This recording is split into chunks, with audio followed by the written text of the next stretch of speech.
Bonjour et bienvenue dans Ça parle IMO, le podcast qui humanise les acteurs de l'immobilier et où on va découvrir ensemble les coulisses de métiers passionnants, notaires, diagnostiqueurs, marchands de biens, constructeurs de maisons et tout de suite notre invité du jour. Aujourd'hui, on reçoit une architecte. On va pouvoir découvrir ce métier, poser nos questions, essayer de comprendre la maison de demain aussi et pour ça on a Ludivine. Ludivine, bienvenue. Merci. Très heureux de te recevoir dans Ça parle IMO. On va pouvoir prendre le temps de bien comprendre le rôle de l'archi, à quel moment on en a besoin, la maison de demain, et beaucoup d'autres questions encore. Qu'est-ce que c'est qu'un architecte? Est-ce que tu peux nous expliquer un peu? Vaste question. En quelques mots, l'architecte, ça va être le généraliste de la construction. C'est celui qui va permettre de traduire les envies, les besoins, les normes, les règlements, à la fois pour que ce soit vulgarisé, mais à la fois pour que ça fonctionne techniquement, économiquement et structurellement. Ok, donc j'aime bien le concept de généraliste de la construction et du bâti. C'est quoi la formation de... Alors la formation d'architecte, c'est l'école d'architecture. Il y en a beaucoup, notamment en France, mais à l'étranger. Chaque école a sa spécialité, sa vocation. Et donc il y a 5 ans pour être architecte diplômé d'État et une année supplémentaire pour être architecte en son nom propre, pour pouvoir exercer et utiliser le titre d'architecte. D'accord, donc tu es sur quand même de longues études. La différence entre un architecte diplômé d'État et un architecte d'intérieur? Alors, il n'y a pas forcément de différence entre un architecte diplômé d'État et un architecte d'intérieur. Les deux n'ont pas le droit de dire qu'ils sont architectes. Pour être architecte, il faut avoir fait les 6 ans d'études, être inscrit à l'ordre des architectes et être assuré en tant qu'architecte. Ah, donc tu as un ordre avec une chambre des archis. Oui, et on prête serment. D'accord. Alors, je te demanderai pas le serment aujourd'hui, même si ça m'intéresse, c'est quand même je sais pas du tout. Donc les gens qui se prétendent, les gens qui se disent architectes d'intérieur, pour toi c'est pas logique? Comment c'est? C'est une usurpation de titre qui est passible d'une grande peine de prison et d'une amende. Okay. Je dis pas qu'il n'existe pas d'architectes d'intérieur parce qu'il existe des vrais architectes d'intérieur. Qui ont fait 6 ans d'études et qui sont... Mais il y a quand même un flou juridique sur l'utilisation du titre architecte d'intérieur. Alors, tu fais tomber un cliché tout de suite, c'est hyper intéressant, j'adore le début de cet échange, parce que c'est vrai que c'est quelque chose qu'on entend beaucoup, et je pense que ça biaise aussi un peu le message de la profession d'architecte, donc c'est important d'en parler. Tu parles du rôle et de ce que tu peux amener. Concrètement, qui peut venir te voir et quand? Qui peut venir voir un architecte et quand? Quasiment tout le monde peut venir me voir, que ce soit un particulier, quelqu'un qui a besoin de faire des locaux professionnels, des locaux commerciaux, un immeuble de logement. Tout le monde peut avoir besoin d'un architecte. L'idéal, c'est de venir nous voir assez tôt dans la conception du projet parce qu'on peut apporter beaucoup de choses. Mais c'est plutôt pour de la rénovation, de la construction de logements qui sont pas encore sortis de terre? Les deux. Ce sont les deux. Alors après, il y a des architectes qui spécialisent en réhabilitation, en neuf, mais tous les projets peuvent demander un architecte. Il y a des lois qui imposent de faire appel à un architecte à partir de 150 mètres carrés. D'accord. Mais il n'y a pas vraiment de raison technique derrière cette loi. C'est-à-dire que qu'est-ce qui se passe entre 149 mètres carrés et 150 mètres carrés qui demandent l'apport d'un architecte, et je pourrais pas te le dire. Et d'ailleurs, en Europe, il n'y a pas toutes les mêmes réglementations. Il y a en Suisse, il me semble, on doit faire appel à un architecte des 0 mètres carrés. Donc il y a une obligation de passer par un archi, oui. Mais pourquoi? Pour être en conformité avec les règles d'une mairie, avec le côté technique, C'est un ensemble, en effet, il y a tout le domaine urbanistique, les règles du PLU, comme tu dis, mais il y a aussi toutes les normes d'usage, les normes de structure pour que le bâtiment tienne, pour qu'il soit pérenne, pour qu'il soit bien réalisé. Souvent, quand un particulier fait un bâtiment, fait construire sa maison, bien entendu, il a fait pour lui, mais la maison, elle est censée aussi lui survivre. D'accord. Donc il y a cette notion j'aime beaucoup, notion de l'après, oui, qui va être importante. C'est pour ça que dans les permis de construire, on doit passer par un archi? Pour moi, à mon sens, dans les permis de construire, on doit passer par un archi parce qu'en fait, l'architecture est d'intérêt public. Quand on fait sa maison, bien sûr, il faut qu'elle nous corresponde, qu'elle nous plaise, qu'on s'y sente bien. Mais en fait, tout le monde va passer devant cette maison, tout le monde va la voir. Aujourd'hui, à l'ère des drones, encore plus, parce qu'on va la voir depuis les airs, on la voit partout. Et faire une maison violette, par exemple, c'est pas... T'as déjà eu le cas? Violette, non, mais j'ai déjà eu des demandes un peu atypiques. J'ai déjà eu bleu dans des terres d'ocre. Et là, du coup, alors, on va identifier ce rôle-là, mais du coup, tu dois recadrer, j'imagine, en disant, bah non, là, ça passera pas, c'est pas du tout cohérent. Enfin, comment ça Oui, fonctionne? alors déjà, il y a les documents d'urbanisme qui imposent ou qui interdisent certaines choses. Notamment, on peut pas faire une maison, c'est à peu près vrai partout, en parpaing nu. Il faut qu'elle soit recouverte, il faut qu'il y ait un bardage ou à minima de l'enduit. Ok, donc c'est parpaing première zone, ensuite bardage enduit. Le parpaing va faire la structure, mais elle doit pas être visible, cette structure. À partir de quand le permis de construire est obligatoire? Dans quelle situation? Le permis de construire va être obligatoire, pas forcément que pour du neuf. Il peut être obligatoire sur de la réhab, quand on va changer la destination du bien. D'accord. C'est-à-dire si c'était du commerce, le passer en habitation ou des changements comme ça. Il va être aussi obligatoire quand on va faire une extension de plus de 20 ou 40 mètres carrés. En fait, ça va dépendre des PLU, parce que chaque PLU est rédigé différemment. Et puis, il y a des communes qui n'ont pas de PLU aussi. Donc, en fait, il n'y a pas vraiment Il y a des communes qui n'ont pas de PLU? Il y a des communes qui n'ont pas de PLU, oui. Ok. Mais dans la norme, moi, j'ai mon garage, par exemple, il me sert plus, j'ai perdu mon permis. Je veux aménager ce garage-là en changement d'habitation, je suis obligé, donc il fait plus de 20 mètres carrés ou plus de 40, enfin je suis dans la situation que tu évoques, je suis obligé de faire ce permis de construire, je suis obligé de passer par un archi. Alors non, si il existe et que tu veux changer sa destination, donc le rendre en surface habitable, tu peux faire une déclaration préalable aussi. En fait, ça va dépendre de tout un tas d'éléments, de la surface, du lieu, de la zone aussi du PLU. Ça dépend de beaucoup de choses. C'est difficile de t'apporter une réponse aussi comment tranchée. Savoir, pour quelqu'un qui veut faire, comment savoir? Tu vas voir l'urbanisme directement qui te dit, ou on peut prendre conseil auprès d'un architecte, j'imagine aussi pour ça? Alors tu peux prendre conseil auprès d'un architecte qui peut te faire une faisabilité, c'est-à-dire étudier à la fois tout l'urbanisme mais aussi les normes qui existent, qui vont te permettre, parce qu'il va y avoir l'urbanisme, les critères d'inondation, d'argile, de sol un peu compliqués, et je te les cite pas toutes parce que c'est très long. Et tu peux aussi aller voir l'urbanisme qui peut te faire un certificat d'urbanisme, mais qui lui va se mettre seulement sur les règles de l'urbanisme. Il va te faire un récap des règles de l'urbanisme. Est-ce que tu dois souvent récupérer, alors plus dans ton expérience, mais est-ce que tu récupères souvent des maisons ou des dossiers où justement ça n'a pas été déclaré, ça n'a pas été mis aux normes de manière conforme? Ça arrive. Ça m'arrive, oui, de faire des déclarations préalables ou des permis où je mets aux normes des choses que les anciens propriétaires avaient fait ou que les propriétaires actuels avaient fait sans trop se soucier de ce qu'ils avaient le droit de faire ou pas. Bon, il y a des régions où c'est plus problématique que d'autres en plus, où il y a cette culture-là. Je sais pas. En effet, on parle beaucoup de la Corse et de la région marseillaise pour ça, mais je suis pas sûre que ce soit la réalité des faits. Alors, j'avais échangé avec d'autres gens dans l'immobilier qui sont à Paris et qui m'avaient dit effectivement, pour vous, dans le sud, c'est normal entre guillemets, c'est régulier. Pour nous, c'est exceptionnel. Alors, est-ce que c'est une perception du terrain ou pas? Mais Peut-être, je sais pas. Après, ça va dépendre aussi du client, j'ai envie de dire, parce que souvent, ça touche des clients plutôt particuliers. Mais j'ai eu le cas dans la région proche de la Suisse, j'ai eu le cas au Cap-Ferré, j'ai eu le cas dans beaucoup d'endroits. Oui, c'est pas forcément de la mauvaise foi, ça peut être de la méconnaissance aussi, tout à fait. de la bonne foi, et tu te lances dans quelque chose et finalement... Il y a un sujet qu'on aborde souvent dans Ça parle IMO, qui est le sujet de la confiance.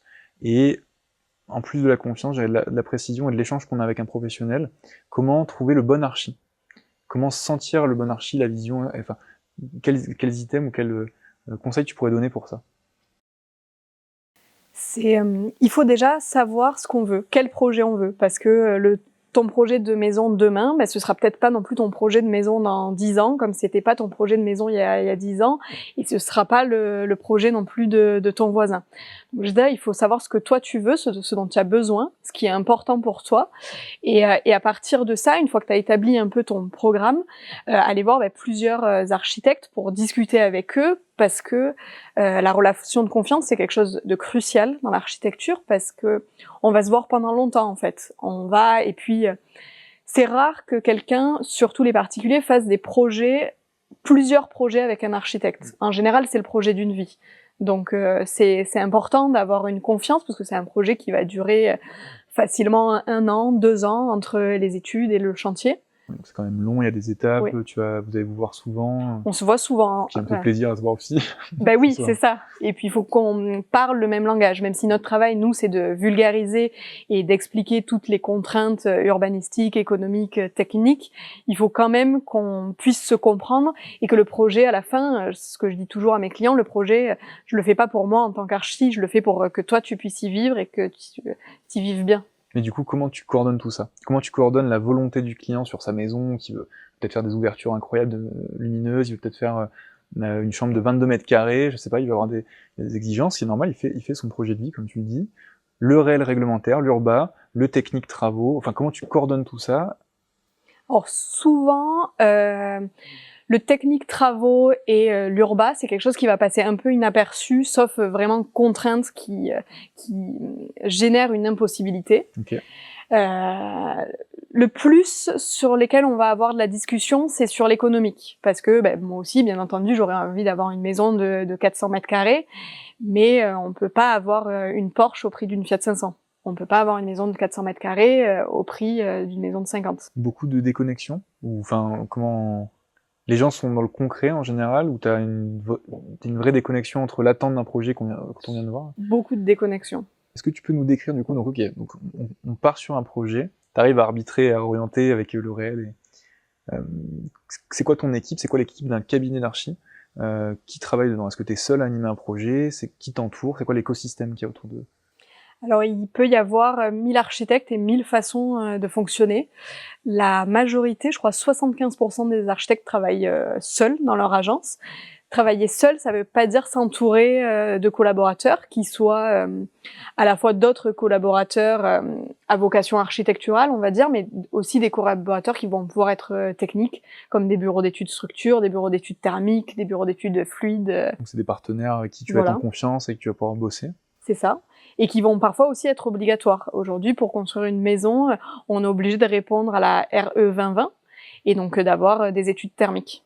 Qu'est-ce qu'on comprend là? Alors c'est important qu'on parle de ça, je pense. La RE 2020, est-ce qu'on peut l'expliquer et de... Alors la RE 2020, en fait, c'est la norme écologique de la maison, si je peux dire ça comme ça, et ça va prendre en compte toute la déperdition de la maison, donc à la fois son isolation, comment on l'isole, ses fenêtres, mais aussi ses consommations d'énergie. Est-ce qu'on en a une autre qui est devant? Parce que là, du coup, ça fait quand même quelques années. Alors la RE 2020 a plusieurs étapes. En fait, elle s'appellera toujours la RE 2020 pendant plusieurs décennies, mais on a des paliers. 2031, 2037, 2050, et ces paliers, on les connaît déjà. Et donc, alors c'est quoi? Ça pousse le curseur des matériaux, du phonique, oui, du thermique? Alors, oui, c'est ça. Donc c'est pour ça que c'est de plus en plus cher. C'est ça, et c'est pour ça que c'est de plus en plus complexe aussi, parce que la norme pousse, on essaye à la fois de prévoir les changements climatiques, et à la fois d'être moins consommateur de CO2. Alors c'est hyper intéressant parce qu'on va aborder deux points. Le premier point, c'est justement l'évolution de la maison que tu construis maintenant par rapport VS la maison des années 90. Est-ce qu'il y a des gros changements notables, je sais pas, sur la superficie, sur l'envie de vivre, la façon de vivre? Oui. Sur l'usage, il y a énormément de changements. Dans les années 90, notamment, on avait la cuisine fermée, séparée, voire peut-être à l'opposé de la maison, avec une chambre pour plusieurs enfants. Aujourd'hui, on a plus des espaces individualisés, et au contraire, un espace de vie qui est plus ouvert avec la cuisine et le salon. Et aussi, depuis le Covid, on a des nouveaux usages de télétravail, de choses qu'on n'avait pas il y a 5 ans en arrière. Donc plus de bureaux? Pas forcément plus d'espace, mais plus de fonctionnalité et d'interopérabilité, de changement au sein d'une même journée. Donc, ah oui, donc, oui, ok. Et du plus, comment dire, ouais, du plus pratique en permanence. Je sais pas si c'est pratique, si pratique le bon mot, ou si c'est modulable en fait. Ouais, faut qu'on puisse s'adapter en permanence selon si un jour je passe une semaine en télétravail, j'ai besoin d'être sur place, les enfants qui accueillent quelqu'un. C'est ça, et puis on se confronte à des problèmes, enfin à des questions sociétales qui diffèrent aussi. Dans les années 90, on était aussi sur des schémas de famille plus simples. On avait une famille avec les enfants. On n'était déjà plus dans la famille généralisée avec les grands-parents qui vivaient chez nous. Aujourd'hui, en fait, on a toujours cette famille standard. Le noyau familial, en fait, a beaucoup changé. On a la famille standard, les parents, les enfants qui restent, mais on va aussi avoir la famille monoparentale, la famille avec la garde alternée, le soutien aussi avec un proche qui peut avoir une situation de besoin temporaire et le besoin d'une chambre supplémentaire. On a des cadres en fait qui sont de plus en plus vastes, de plus en plus complexes et qui sont voués à bouger aussi dans le temps. Alors, je rebondis sur ça parce que côté transaction, puisque c'est aussi mon métier, je sais pas que ça parle du mot, mais du coup dans l'idée, on a, moi je le sens, on a beaucoup de regroupements familiaux avec des anciens, avec des gens déjà qui vont pouvoir débloquer du budget pour construire une maison et récupérer les parents qui sont âgés parce qu'on a aussi ce problème de fin de vie en France. Oui. Donc on va récupérer pour accompagner les anciens, et on a des jeunes qui restent aussi assez longtemps, soit captifs et contraints, soit par choix fort. Ça aussi tu le ressens dans les, oui. Dans les constructions de maisons ou les rénaux? Oui. Là où avant la bipolarité en fait de nos clients, c'était le couple, l'homme et la femme, aujourd'hui ça peut être le parent et son enfant. Compliqué. C'est encore plus compliqué qu'un couple. Du coup, tu as 3-4 attentes à coordonner, oui. Quoi. Oui. Et tu arrives quand même, On arrive, on arrive toujours à un consensus.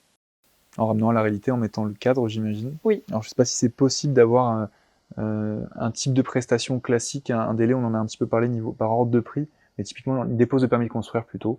Pour un changement d'habitation, j'aimerais bien qu'on ait une idée de ça. Donc voilà, typiquement, je fais changer un changement de destination de plus de 40 mètres carrés, je fais des ouvertures au passage, par exemple. Combien ça me coûte en passant par un archi? Alors, je peux te répondre, je peux te donner des chiffres un peu bateaux, mais ça va dépendre d'énormément de choses. Ça va dépendre de la complexité du projet, bien entendu, de la complexité aussi de la zone où elle se trouve, parce que en fonction des PLU ou non, ça va être différent. En fonction du dossier d'urbanisme qu'on va devoir faire, ça va être différent. Et puis après, il y a aussi quelque chose de subjectif par rapport à la mairie, à comment on va le recevoir, savoir si on va y passer beaucoup de temps ou si ça va être quelque chose qui est juste de l'ordre de la régularisation qui a été déjà validé en amont. Une fourchette? Alors, je vais plutôt te dire un départ. On va partir, à mon avis, aux alentours de 1 200 €. Ok, donc c'est quand même accessible. Ça me fait poser la question, enfin accessible, c'est assez subjectif, mais... Oui, parce qu'après, ça va dépendre du projet, en fait. Ça dépend de la taille du projet, le temps que tu vas passer, etc. Du coup, ça me fait poser la question de, est-ce que c'est un métier où il y a beaucoup de concurrence? Énormément. Donc on t'arrive à en vivre, un architecte arrive à bien vivre, ou ça met du temps, il y a une inertie pour s'installer? Parce que tu vois, il y a l'image aussi de l'architecte qui gagne très bien sa vie, c'est un statut dans la société, comme le notaire, comme d'autres gens qu'on a pu recevoir, mais je pense qu'il y a des idées reçues sur ça aussi. Il y a énormément d'idées reçues. Le salaire médian en France de l'architecte, c'est 1 500 €.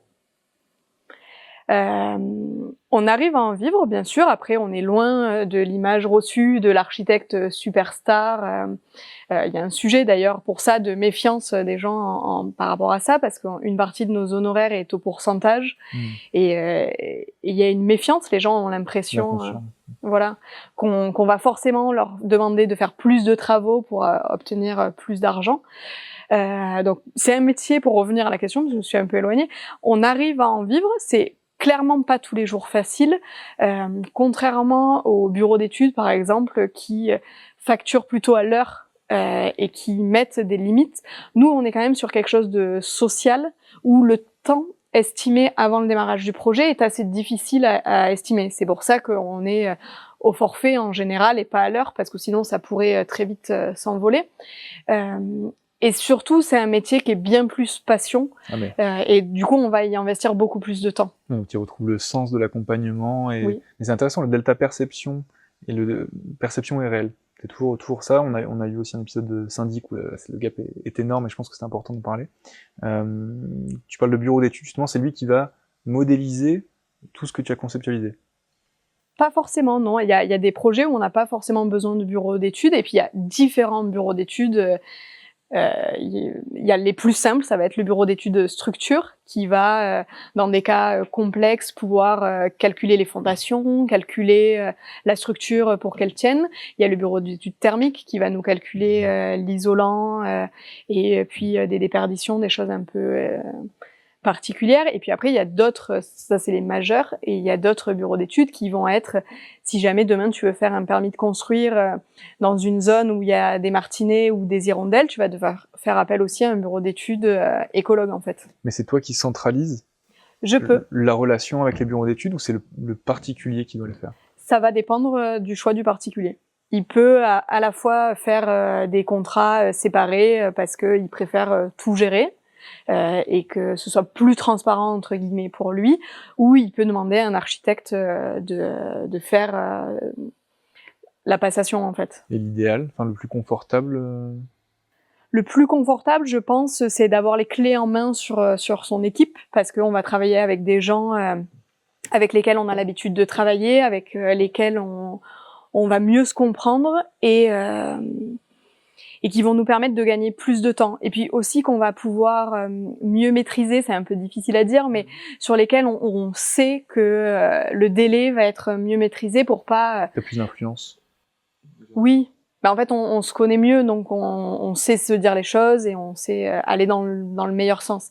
Alors que si on est complètement séparés, on va arriver à travailler ensemble, il n'y a pas de sujet, mais la communication, comme toute relation, va être plus complexe à se mettre en place. Et donc pour aller chercher cette fluidité dont tu parles, il y a le débord qui vient sur la partie artisan.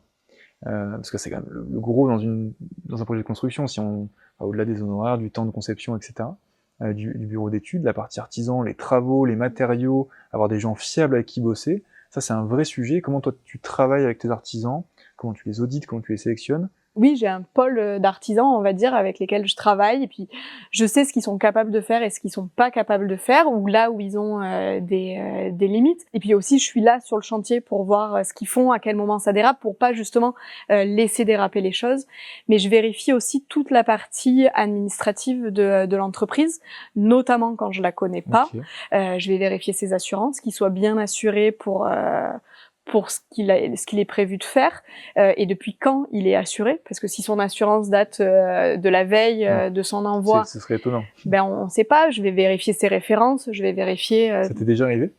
Oui, ça m'est même arrivé d'avoir une assurance d'entreprise qui démarre. Les contrats avaient été signés, qui démarrent juste avant le chantier.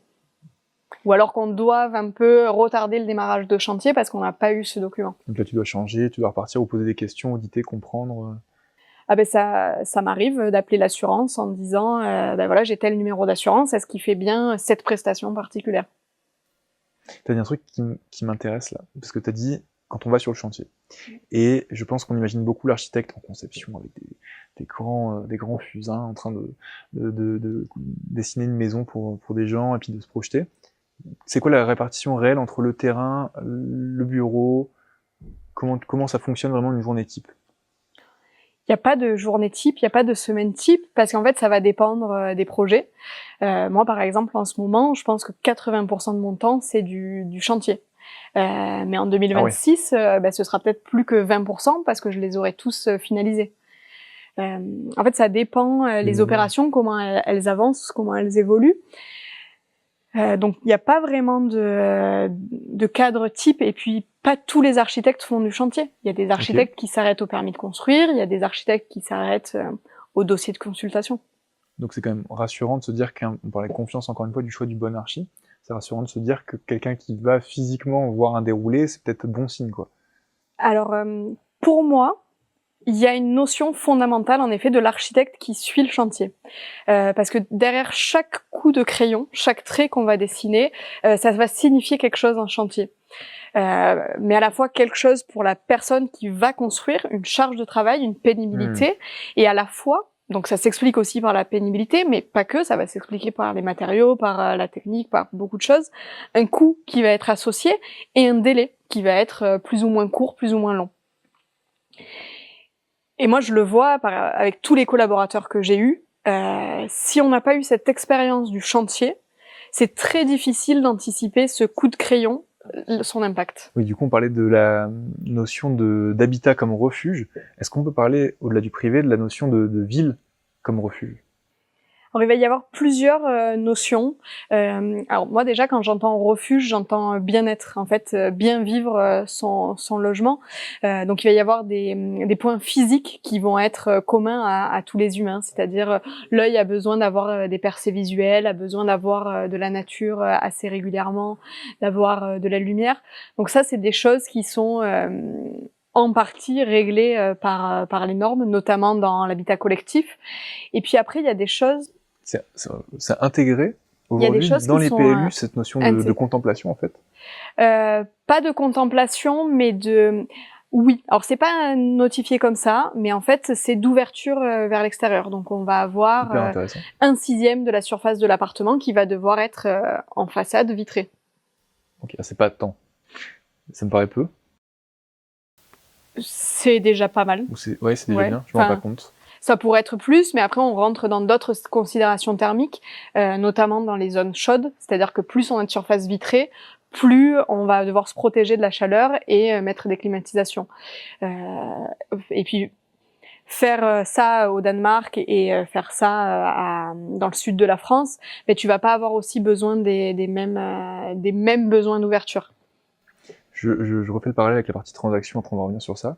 Et en transaction, quand on vend des biens, ce qu'on va regarder au-delà du prix mètre carré, au-delà de tout ça, c'est quelle luminosité. Ça, c'est un des premiers critères. J'imagine que c'est quelque chose qui est inclus dans les prestations d'archi. L'agencement aussi. Est-ce que j'ai un extérieur ou pas? Les biens aujourd'hui qui ont plus d'extérieur se vendent très mal ou difficilement. Il y a plein d'autres critères, mais est-ce que c'est des choses qui sont déjà inclus maintenant dans les habitudes et dans les habitudes des villes, des nouvelles constructions? Alors il y a deux questions en une, c'est-à-dire que quand tu vas faire une construction ou une réhabilitation, bah, tu fais avec le déjà là, le déjà existant, savoir si tu as un masque devant toi d'une construction, d'une colline, de quelque chose qui va t'apporter de l'ombre. Bon ben ça, tu l'as. En revanche, j'ai cru comprendre aussi dans ta question, c'était de savoir est-ce que l'architecte est sensible à ça? Oui. Et là, bien sûr, l'architecte va être sensible à ça.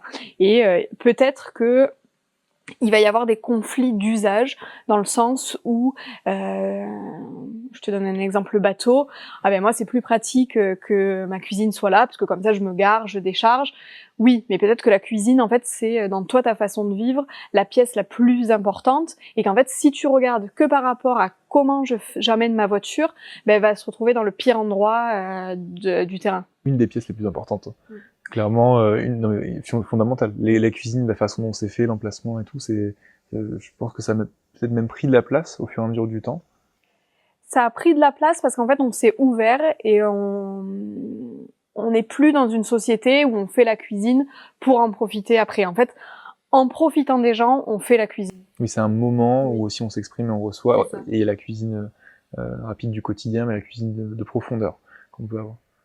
Et puis même, je pense qu'en France, on n'a pas la cuisine rapide du quotidien. On s'assoit en famille pour manger, voilà, c'est un moment où on parle de notre journée. Comment, selon toi, on peut amener une architecture qui soit une expérience positive et pour l'habitant et pour la nature?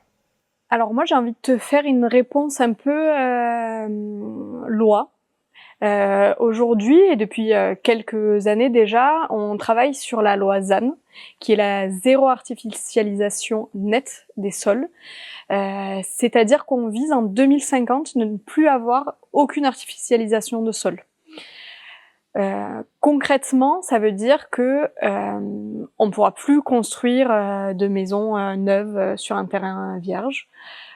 En ville, ça veut dire qu'il va falloir trouver des solutions astucieuses, donc passer par des réhabilitations de friches ou désimperméabiliser des terrains, des parkings qui aujourd'hui sont en goudron, pour pouvoir avoir un potentiel de construction. C'est-à-dire qu'on a assez de foncier disponible aujourd'hui vacant. Alors ça, c'est la question. Pour faire ça? C'est la question, c'est ce que pour l'instant l'État estime. Nous, en tant que professionnels, on se pose quand même la question au quotidien de la tenue de ce challenge sur des décennies. Mais après, c'est un beau challenge parce que ça va permettre de ramener plus de nature, notamment en ville, en utilisant tous les immeubles qui sont inoccupés, voire qui sont abandonnés, pour soit les reconstruire, soit les réhabiliter, en désimperméabilisant un peu nos sols, donc en permettant d'avoir moins de cas de catastrophes, d'inondations, tout ce genre de choses. Et ça va permettre aussi d'avoir un étalement urbain et une consommation de nos territoires qui va être moins importante. Et mieux équilibré. Oui. Alors, dans tous les cas, ça respectera mieux l'environnement, donc c'est une tendance qui sera dans ce cadre-là.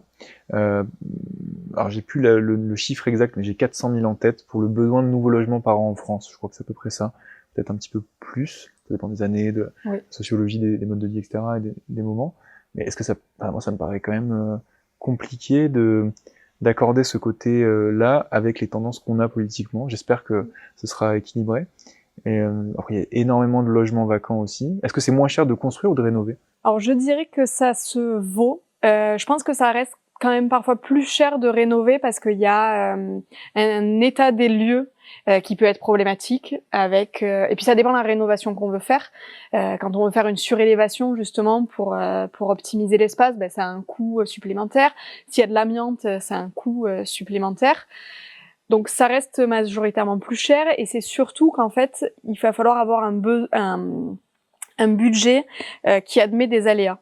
Parce que quand on est dans le neuf, on a assez peu d'aléas, alors que quand on est en réhabilitation, il y a des choses qu'on va découvrir que quand on va commencer à casser. Combien tu chiffres d'aléas? 5%, 10%? Moi, je conseille en général minimum 10% à mes clients. Ok. Ah, c'est conséquent, quoi. C'est conséquent. Sur un devis à 200 000 euros, ça va très vite. Oui, ou alors d'avoir la capacité de mettre certaines prestations en option. Ok. Sous réserve de... Voilà, ou de les décaler dans le temps. Comment aujourd'hui est-ce qu'on peut avoir une architecture qui est au service de l'habitant et des populations? L'architecture est déjà au service des habitants et des populations. Et c'est justement tout l'intérêt d'aller voir un architecte qui va analyser et travailler sur ces points sensibles. Parce qu'il va regarder, alors certes on a parlé des normes, mais ça c'est des choses avec lesquelles il fait, c'est pas le fond du métier de l'architecte.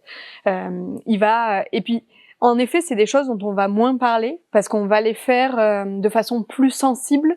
Je vais pas forcément te dire j'ai placé cette ou si, en fait, on va le faire que quand il va y avoir un élément remarquable, une vue sur le Cap Canaille. Là, je vais te dire dans le projet, j'ai placé cette fenêtre pour avoir la vue sur le Cap Canaille. Mais parfois, ça se joue avec des choses très simples. C'est que parfois, je vais placer une fenêtre parce que là, j'ai vu qu'il y avait un bosquet d'arbres qui était nourrissant, en fait, parce que l'architecte, il vient sur le terrain, et puis il vient à différents moments, il s'imprègne des lieux. Comme le fait qu'on se rencontre à plusieurs reprises, en fait, on va rencontrer le terrain, ses vues, sa luminosité.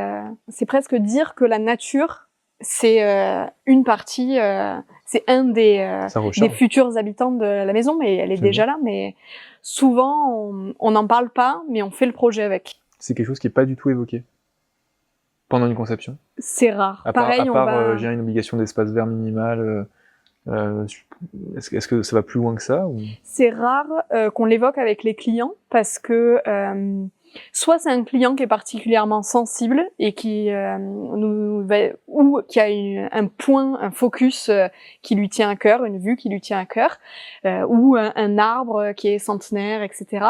Mais souvent c'est quelque chose qu'on fait nous de façon off en fait. Oui, c'est off et naturel pour toi de ça. Mais du coup, c'est pas tous les archis forcément qui le font. J'imagine que c'est quand même... J'espère que oui. On espère que oui.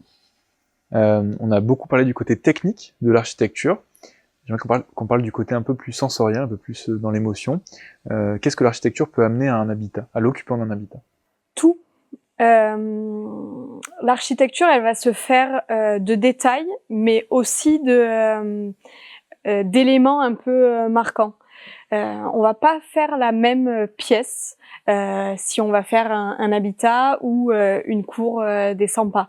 On va travailler sur les volumes, on va travailler sur la perception des sentiments d'enfermement et puis d'un coup d'ouverture pour créer un effet waouh, se dire ah oui, voilà, ça c'est le cœur de la maison, c'est là où on voulait amener les gens. On va travailler sur le chemin. Et ça encore, ça va se faire sur des détails, se dire que on va travailler sur la fenêtre pour pas, ou sur l'appui, sur les marches pour pas qu'il y ait d'interruption, ou justement pour qu'il y ait une interruption, pour marquer un temps, pour que volontairement la personne s'arrête à ce moment-là et voit quelque chose ou ressente quelque chose. J'avais pas du tout conscience de ça. Si tu peux le faire sur l'intérieur et l'extérieur? Ah oui. Okay. Donc tu parles de cours descend pas, par exemple, c'est le premier truc qui me va. Donc je savais pas qu'on reprenait l'expression en architecture. Et dedans, donc comment t'imagines? T'imagines ça comme un chemin que tu parcours? On réfléchit toujours à l'architecture en termes de parcours, parce qu'on arrive sur le terrain, on distingue le bien, que ce soit un habitat ou quel que soit le programme, et puis on chemine vers elle. Donc on va chercher peut-être l'efficacité, à aller droit vers le bien, ou au contraire à créer un parcours qui va être lascif, qui va nous permettre de nous promener, de découvrir la maison d'un autre point de vue, ou d'arriver justement sur une dichotomie de la maison, se dire que oui, peut-être que pour des règles d'urbanisme, ce côté-là, il faut qu'il soit très strict, ou alors parce que j'ai dû le conserver en réhab, mais de l'autre côté, on veut raconter une autre histoire. Est-ce que tu as la marge de manœuvre pour arriver à faire ça avec toutes les contraintes qu'on a évoquées justement techniques, sans revenir sur le trop technique, mais est-ce que tu as la marge de manœuvre pour faire ça? On a des marges de manœuvre, elles passent souvent inaperçues. Souvent, en fait, on le voit dans le domaine de l'immobilier, même parfois quand on est architecte, quand on visite les lieux, où on regarde un détail en se disant bah oui, ça fait toute la différence. La personne qui va utiliser l'espace va pas le remarquer, et pour moi, c'est là que c'est bien fait. C'est parce qu'elle va pas le remarquer et qu'elle va se dire c'est comme ça que ça devait être. Donc l'efficacité dans la discrétion. Ouais. Est-ce que toi, quand tu vas dans une maison, tu as ce réflexe de regarder comment ça a été pensé, c'est incroyable, là ils ont envisagé ça, ils ont envisagé, j'aurais pas fait comme ça. Est-ce que tu as ce truc-là? Ah bah oui, c'est la déformation professionnelle. Mais je pense que tout le monde le fait intuitivement, parce que nous, on va le faire avec tout le backup de l'architecte, en se disant ah bah oui, bah pour faire cette dalle portée, il y a ça derrière techniquement. Mais tu vas le faire aussi en fait en te disant ah mais c'est incroyable, on dirait que l'avancée elle est dans la nature. On le fait tous en fait, parce qu'on expérimente tous l'espace. C'est pour ça que l'immobilier est aussi intéressant, c'est parce qu'on touche les besoins fondamentaux et le cœur et l'âme de tout le monde, et que ça rend génial l'expérience de rendre visite à un ami ou de découvrir une nouvelle maison chaque fois tous les jours.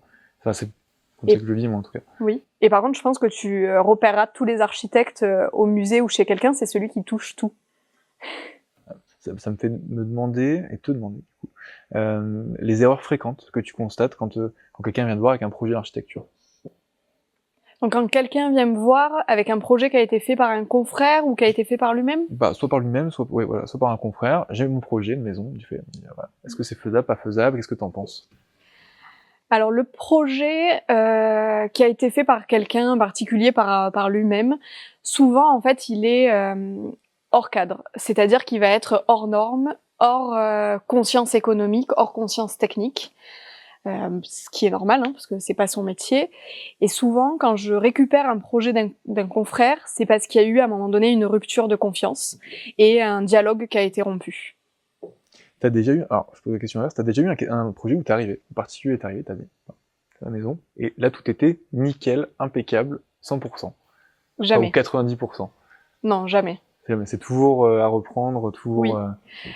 Dans le cas où je reprends un projet d'un confrère, c'est qu'en effet, il y a une rupture de dialogue, et en effet, c'est que donc du coup, ils étaient pas ils avaient pas le même langage, donc il y a forcément des choses à reprendre. Et quand c'est le cas d'un particulier, en général, comme c'est hors contexte complètement, il faut mettre les normes derrière, la structure, la thermique, l'urbanisme, beaucoup de choses. Donc la rupture de confiance est principalement sur la perception? En fait, c'est comme dans toute relation qui dure un certain temps, c'est qu'il faut parler... déjà, il faut s'écouter. Il faut parler le même langage, et puis il faut savoir aussi se remettre en question, et puis ne pas hésiter forcément à redessiner des choses, à proposer des choses. Un outil qui est fantastique dans mon métier, c'est justement le dessin. Parce que y a toujours ce truc de toi tu sais ce que tu as en tête, tu vas le dire déjà d'une autre façon, moi je vais l'entendre d'une façon, et puis peut-être que mon cerveau va l'interpréter encore d'une xème façon. Alors que sur le dessin, ça devient beaucoup plus clair. C'est factuel. Voilà. J'aime bien ce que tu dis, et je pense qu'il y a le côté où t'en as qui se mettent pas forcément à niveau de tout le monde dans ce métier-là, sans pointer du doigt, hein. Mais j'aime bien le côté, effectivement, le dessin laisse pas de place au hasard. Oui. C'est clair, on voit, on valide ensemble, et au moins il n'y a pas de quiproquo. C'est ça. Et ça, c'est hyper fort. On parlait des erreurs. Quel conseil tu peux donner aux gens, justement, qui préparent un projet en amont avant de venir voir un architecte? Souvent, déjà, c'est plusieurs personnes qui préparent un projet en amont. Ça peut être une famille, un couple. Et puis même quand on est seul, c'est de bien se connaître, de prendre un temps pour savoir ce dont on a vraiment besoin, ce qui va être important, les choses sur lesquelles on va pas faire, on va pas pouvoir faire de croix, et au contraire, les choses qui vont être un peu optionnelles, parce que ça va nous permettre de pouvoir mettre en corrélation le budget. Donc de poser un pré-cahier des charges? Oui. Avec mes obligations, mes optionnels, oui. Confronter cette vision, si je comprends bien ce que tu dis aussi quand tu es à plusieurs, pour voir si finalement avec ma femme j'ai vraiment la même vision d'aller construire la maison, où on n'est pas du tout en phase. Et puis se poser des questions sur la pratique de son on vit déjà toujours quelque part, donc qu'est-ce qu'on aime, qu'est-ce qu'on n'aime pas. Ça t'est arrivé ça d'avoir des gens qui arrivent, un couple, et tu te rends compte que finalement ils n'ont pas du tout la même vision de l'environnement de vie dans lequel ils veulent évoluer? Ça m'est arrivé. En général, ils sont souvent, comme c'est des projets de vie, ça fait un moment qu'ils se connaissent, donc ils se sont accordés. Donc ça arrive quand même, parce que ça arrive toujours. On évolue dans la vie différemment, mais donc ça reste, mais ça reste sur des choses mineures. Oui, c'est pas le fond. Sinon ils seraient pas ensemble, il n'y aurait pas de continuité sur le projet. Ok. Mais après, parfois, c'est dans la réponse et l'interprétation qu'on va avoir d'un problème qu'ils n'avaient pas anticipé. Oui, c'est ça. C'est que par exemple, ils veulent une maison de 400 mètres carrés, sauf que sur ce terrain, on peut pas la faire de plein pied. Pour madame, peut-être, ça va être impossible, donc elle va préférer réduire la maison, alors que pour monsieur, il n'y a pas de difficulté à avoir un escalier, par exemple. Donc là, ça, il n'avait pas forcément anticipé. Et parce que tu peux, ça reste cognitivement, on peut pas tout imaginer et aller chercher des infos sur ça. Et c'est aussi pour ça qu'on se voit très régulièrement. En fait, les gens ont peur aussi de se dire on va voir une fois l'architecte et puis on va être bloqué. Alors qu'en fait, on se voit très régulièrement. On fonctionne par phase et on va de plus en plus dans le détail. D'abord, la première fois qu'on se voit, on va parler justement de ce programme, de quoi on a envie, de quoi on n'a pas envie. Et puis, on va faire des esquisses. Et puis, une fois qu'on aura fait des esquisses, on va un peu travailler sur le dossier permis. Donc, ça va être tout ce qui va être extérieur et qui va être figé.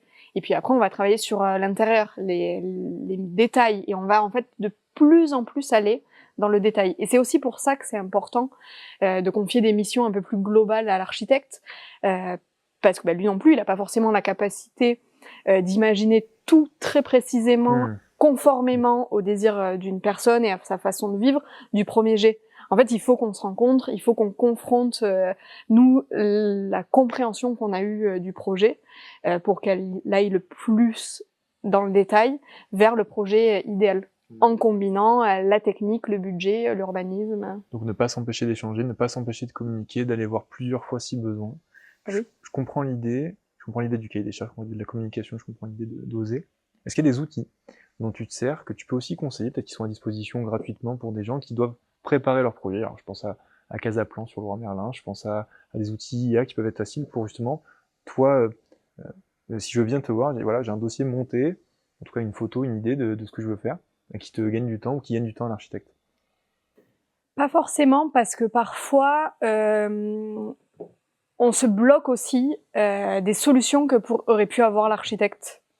Parce que c'est ça aussi le job de l'architecte, c'est d'interpréter et de comprendre le besoin et d'aller hors cadre de ce que tu aurais pu imaginer.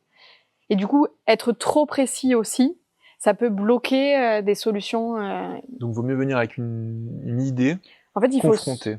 Oui, il faut se connaître, savoir ce qu'on veut, mais pas forcément avoir voulu aller trop dans le détail du dessin et du technique. Tu as des profils qui sont justement dans l'ultra détail au premier rendez-vous, tu sais que ça va être soit un travail de ramener à la réalité, soit un travail d'échange qui peut être compliqué, mais pas forcément évident. Oui.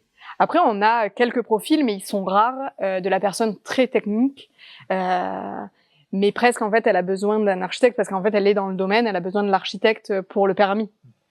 Mais du coup, c'est pas la même relation. Oui, c'est pas le particulier qui vient te Mais il y a voir. quand même des échanges. Il y a quand même des optimisations, toujours. Oui, même quelqu'un qui marchande bien, même quelqu'un qui a l'habitude, même quelqu'un qui est dans le technique. Oui, parce que surtout, du coup, je reviens à ma phrase du début, l'architecte est généraliste, donc il va pas que regarder la technique, il va regarder les vues, il va regarder l'ambiance, il va regarder la lumière, il va regarder le côté social. Enfin, nos études, elles sont extrêmement complètes sur ça. On fait des études d'anthropologie, par exemple, pour comprendre un peu des réactions, et puis on va regarder l'ergonomie. On va regarder plein de choses. Je ferai peut-être pas les mêmes détails de meubles pour toi qui fait 1m95 que pour moi qui fait 1m65, tu vois. Oui, donc tu vas adapter aussi, oui, je dirais l'interface de l'habitat, enfin, Oui, l'ergonomie en fait. ah oui, C'est hyper intéressant. Donc dans la partie études archi, tu as cette partie sociale qui est oui. hyper forte. Ah oui, qui pour moi en tout cas est essentiel. Et comment, avec l'expérience que tu as, avec tes études, avec ta vision, comment tu imagines la maison de demain? Parce qu'on a parlé de la maison 90-25, comment tu imagines la maison de demain? Alors aujourd'hui, ce qu'on voit, parce qu'en fait la maison de demain, on est déjà en train de l'imaginer. Aujourd'hui, ce qu'on voit, ça va être plutôt des maisons qui vont être éco-responsables, qui vont dépenser moins d'énergie, à la fois dans leur construction, mais à la fois dans leur maintenance pour le chauffage, le rafraîchissement, euh, et qui vont être presque même un jour, je l'espère, passives. Ça passe par quoi? Panneaux solaires, isolants, c'est quoi les leviers Alors il faut être aussi conscient qu'il va pas y avoir de réponse toute faite. Aujourd'hui, on est sur des normes françaises, voire européennes, mais construire une maison à Strasbourg et construire une maison à Marseille ou même à Grenoble, on va pas chercher du tout les mêmes choses. À Strasbourg, on va encore chercher à lutter contre le froid. À Marseille, on cherche quasiment plus aujourd'hui à lutter contre le froid. à se protéger du chaud? Voilà. Et on redécouvre aussi beaucoup de bonnes pratiques qu'on a oubliées. Donc, je donne l'exemple provençal du platane devant la maison. Mais le platane devant la maison, en fait, il n'est pas juste joli, il n'est pas juste esthétique. Il va amener de l'ombre en été, Il fait aussi des racines, se protéger sur la du terrasse. vent aussi. Ok.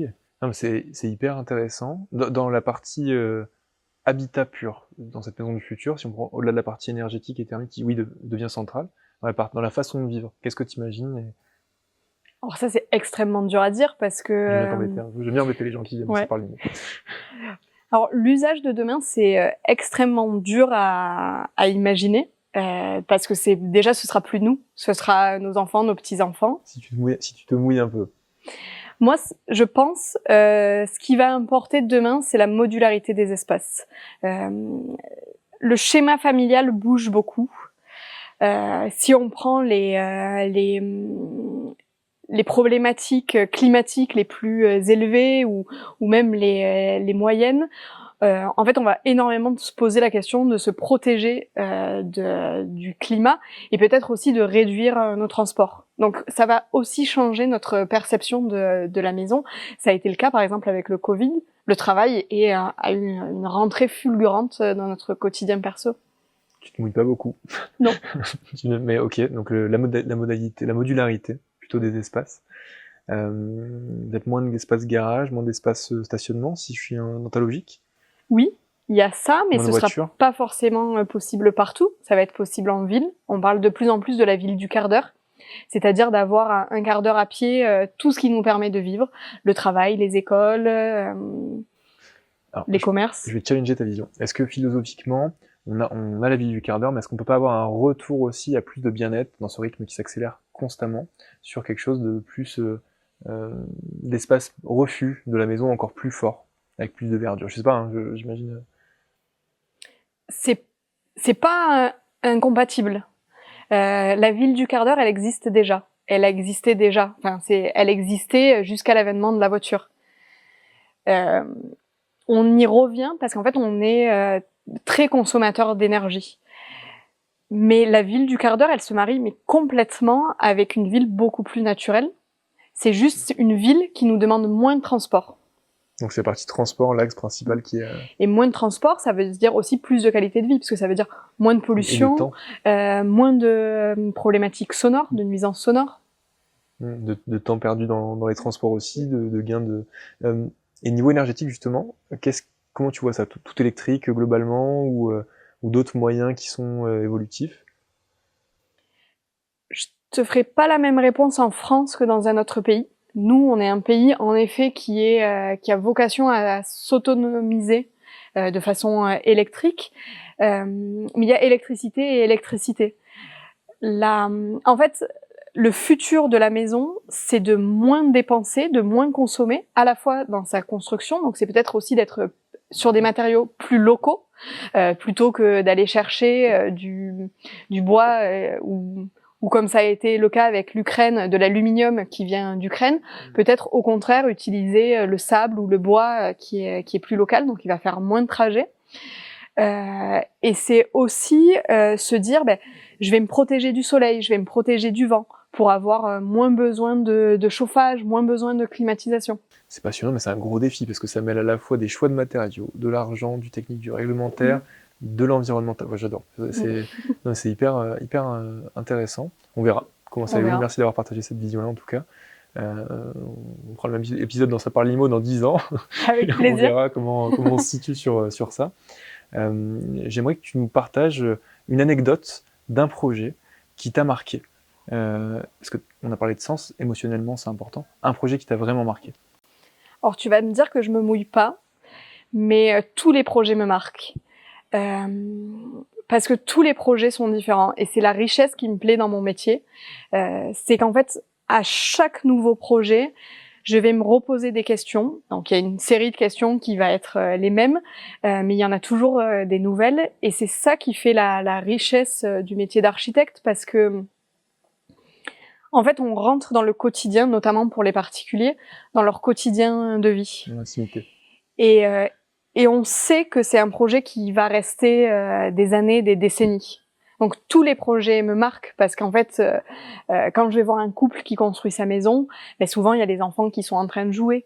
Et inconsciemment ou consciemment, ça dépend, mais en fait, ça va apporter, ça va enrichir, moi, le projet que j'imagine. Parce que là, ils vont jouer ici, ils vont se positionner comme ça, on va faire un espace pour les enfants. Et puis, je vais pas prévoir les mêmes fenêtres pour qu'ils puissent voir dehors quand ils sont petits. Il y a plein de choses comme ça qui sont impalpables. Bon, je l'accepte parce que c'est une belle réponse. Alors, à la place, est-ce que tu peux nous donner une anecdote drôle ou mauvaise, quelque chose de positif ou de négatif qui t'a marqué? Alors j'en ai une, je sais pas si elle est politiquement correcte, mais je vais la faire et puis on verra. Un couple qui passe toute sa vie ensemble, 100% de son temps ensemble, et qui m'a demandé d'avoir des toilettes doubles pour pouvoir continuer d'être ensemble et de se parler aux toilettes. Wow, l'amour-passion. L'amour-passion. Ouais, oui, très très fort, je m'attendais pas à ça. Merci pour le partage. Et t'as réussi à faire ça? Il n'y a aucune contrainte qui m'empêche de le faire. C'est beau, franchement, un métier qui a du sens. J'aimerais aussi que tu puisses nous partager dans le même esprit ce que toi tu peux voir tout de suite, que les gens ne voient pas, dans une conception de... Je vais te faire peut-être plusieurs réponses, parce que comme j'interviens sur du neuf et de la réhab, j'accompagne aussi les gens qui se posent la question d'un achat, et on fait des visites conseils. Donc il y a tout un tas de choses sur la santé du bâtiment qui vont me sauter aux yeux et qui vont l'humidité l'humidité, et puis même dans l'analyse des fissures. Parfois les gens avec tout ce qui s'est passé à Marseille, mais pas que, les gens sont plus sensibles à la fissure, alors que parfois en fait elle fait partie de la vie du bâtiment. Donc pour la réhab, voilà, il y a cette réponse qui finalement est assez simple, parce que c'est de la technicité, c'est des années d'expérience, d'études des bâtiments. Et après, sur du neuf, ça va plutôt être du sensible, des choses que les gens n'ont pas forcément encore mûri dans leur projet, et où je vais apporter une réponse. Mais en fait, je sais que cette réponse va pas être la bonne réponse. En fait, elle va être là pour questionner. Donc de l'alerte. Oui. On arrive sur la fin de notre échange. Merci beaucoup pour ta transparence et ce que tu nous partages. Est-ce que tu as une dernière clé? C'est un peu la tradition chez nous. Est-ce que tu as une dernière clé à nous donner? Alors ma clé, c'est vraiment de se préparer. De préparer le projet. Ça va être un long projet.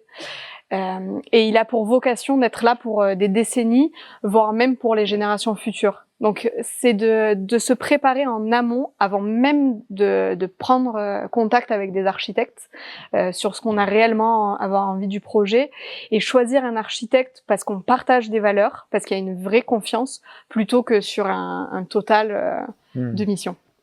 Merci beaucoup, c'est exactement l'esprit dans lequel on travaille et dans lequel on invite les invités de Ça parle IMO. Merci beaucoup à vous d'avoir pris le temps de regarder cet épisode. J'espère que vous avez trouvé le maximum d'informations dans ce rendez-vous. N'hésitez pas à poser vos questions en commentaire. S'il y a des éléments, on y répondra sans souci et avec plaisir. Et on se retrouve très vite avec un nouvel expert. Ça parle IMO.